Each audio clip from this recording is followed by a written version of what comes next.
a few words about Netaji Subhash Chandra Bose. Netaji Subhash Chandra Bose was great leader and freedom fighter of Tamil Nadu.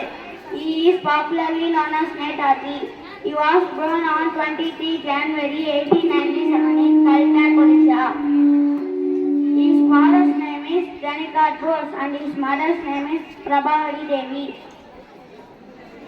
Netaji Subhash Chandra Bose sacrificed his whole life in the struggle for Indian independence. He formed the Azad Force, Indian National Army to fight against the British.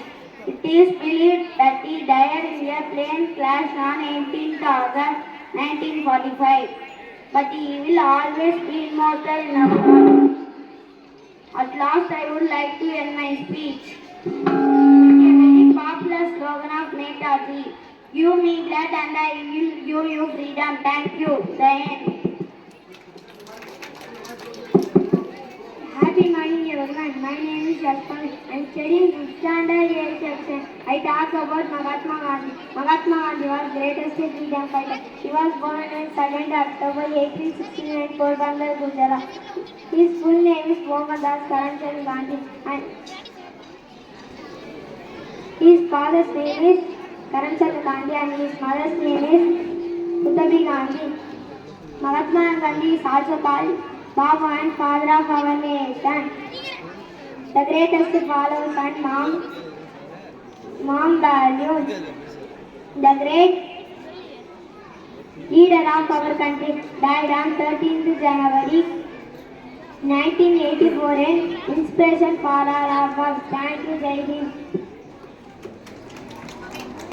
Good morning to all, respected teachers and all my friends. I am Yantani Sagar. I am studying 5th standard B section. Today I am going to tell you about Lokmanya Tilak. Lokmanya Tilak was the Indian freedom fighter and his full name was Balagangadhar Tilak. He was born on 23rd July 1856, Ratnagiri in Maharashtra.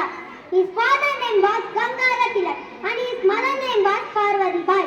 He was the first leader of Indian independent movement. His popular statement was Swaraj is my birthright and I shall have it. Lokmanya Tilak started a newspaper, Kesar and Maratha. He will always be remembered for his great sacrifice and social service to the nation. Thank you. Jai Hind. Happy Independence Day. Good morning to all. Today I talk about Tirupur Kumaran. Tirupur Kumaran was a freedom fighter from Tamil Nadu. He was born on October 4 in 1904 in Chennimalai near Erode. His father's name was Nachimuthu Mudalayar and his mother's name was Karupai Ammal. From a very young age, Kumaran actively participated in the Indian freedom struggle against the British. He played a key role in organizing protests for India's independence. In 1928, he got involved in the Simon Go Back movement. This attack began severely injured by the police during the protest. In 1932, he continued to hold the national flag. Kumaran founded Isa Bandhu Youth Association to fight against the British. Sadly, he sacrificed his life during the protest. Tirupur Kumaran was a bravery and patriotism are still honored by the people of Tamil Nadu. Thank you, Jai Hind.